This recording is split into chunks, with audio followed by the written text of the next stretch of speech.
foi uma introdução ao assunto que eu vou tratar agora aqui no nosso Jornal Brasil Hoje, para você entender melhor o que é que está em xeque. Vou conversar com um especialista nesse assunto, o doutor Igor. Ele é advogado especialista em direito eleitoral. Doutor Igor Oliveira, boa noite, seja muito bem-vindo.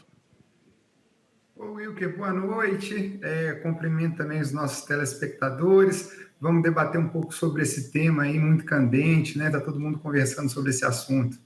Pois é, todo mundo conversando, mas muita gente ainda não entendeu. Eu queria que você começasse explicando para a gente o que está em questão nesse julgamento e quais são as acusações contra o ex-presidente. Bem, Wilker, o que está em julgamento é a possibilidade, né, de Jair Messias Bolsonaro participar das eleições que vão se realizar nos próximos 8 anos, né? Há uma acusação, né, que foi uma ação eleitoral, uma ação de investigação judicial eleitoral, foi proposta pelo PDT, acusando-o da prática de abuso de poder político, mais especificadamente do uso indevido dos meios de comunicação. Vamos tentar ligar a tecla SAP aqui para o pessoal entender. O nosso ex-presidente, ele está sendo acusado de que, enquanto ele era presidente da República, ele utilizou dos meios que ele tinha para desequilibrar a disputa eleitoral a seu favor. No caso, ele foi acusado de utilizar da estrutura do Palácio da Alvorada e da televisão oficial, eu não me recordo o nome, se é TV Brasil, como é que TV chama? Brasil, isso mesmo. TV Brasil, da TV Brasil, para realizar uma reunião com embaixadores, reunião essa transmitida nessa TV Brasil e depois reproduzida nas redes sociais do nosso ex-presidente da República, na qual ele fez duras críticas à urna eletrônica e ao sistema eleitoral. E aí, o Tribunal Superior Eleitoral está julgando o processo para tentar demonstrar, entender se esse fato teve repercussão na eleição presidencial, ou seja, se essa reunião por si só e os fatos que se desdobraram a partir dessa reunião influenciaram, macularam a regularidade, a legitimidade do pleito das eleições presidenciais.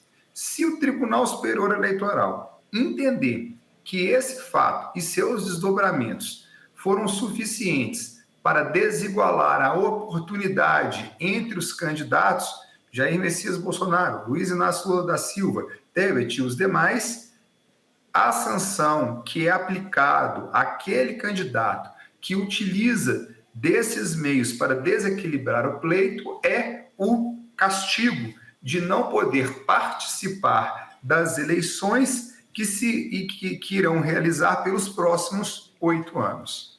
Tá, então para a gente entender, Jair Bolsonaro naquele momento, além de candidato à presidência, tinha a máquina na mão, tinha um poder na mão. Então ele usou desse processo ou dessa máquina que ele tinha na mão, desses recursos que ele tinha, para tirar uma certa vantagem, isso segundo a acusação, né? Claro, a gente vai acompanhar esse julgamento, para tirar vantagem em cima dos outros competidores. Vamos usar aqui um exemplo simples. Se, por exemplo, Simone Tebet, naquele momento, quisesse reunir embaixadores de outros países, provavelmente ela teria mais dificuldade. Bolsonaro, como presidente naquele momento, ele pôde fazer isso e usou essa reunião para tentar tirar uma certa vantagem. É isso, então, que está em discussão, né? E o que uma condenação nesse momento poderia representar para o cenário político atual aqui no nosso país, que a gente vê uma polarização tão grande? Exatamente.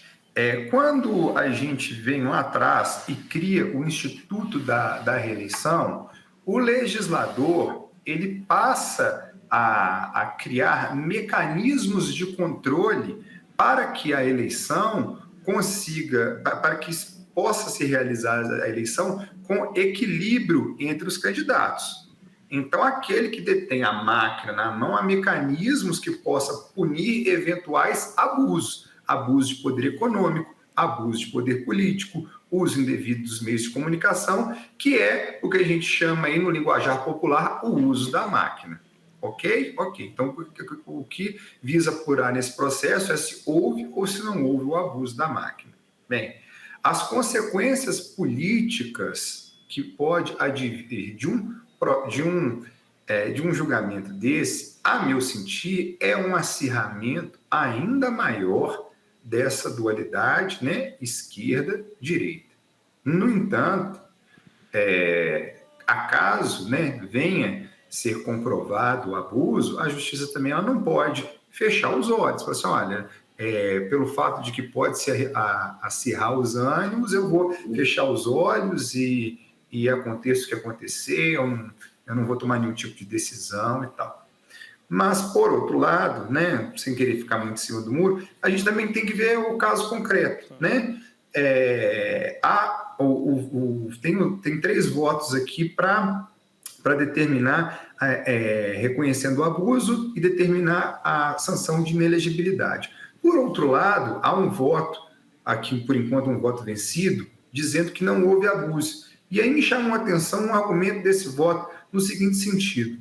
Muito embora o presidente tenha feito duras críticas ao sistema eleitoral, à urna eletrônica, argumentos falaciosos, argumentos mentirosos, argumentos que não se conformaram, os números mostram que as pessoas não acreditaram no que foi falado. As pessoas compareceram às urnas, exerceram o voto, e ele mostra, né, os números de quantas pessoas foram às urnas, qual foi a abstenção, no primeiro turno, no segundo turno, de forma ordeira, não teve quebra-quebra de urna, não teve piquete, não teve isso, aquilo. Tá certo, Igor. Então, só para a gente entender melhor, esse voto diz o seguinte: reconheço que foi uma negligência ali do então presidente, mas isso não chegou a impactar no resultado das eleições e é isso que está sendo julgado. Igor, muito obrigado, viu, pela sua explicação aqui, pelo tempo com a gente. Até uma próxima oportunidade. Perfeitamente. Muito obrigado, eu que agradeço a oportunidade. Abraço, tchau, tchau.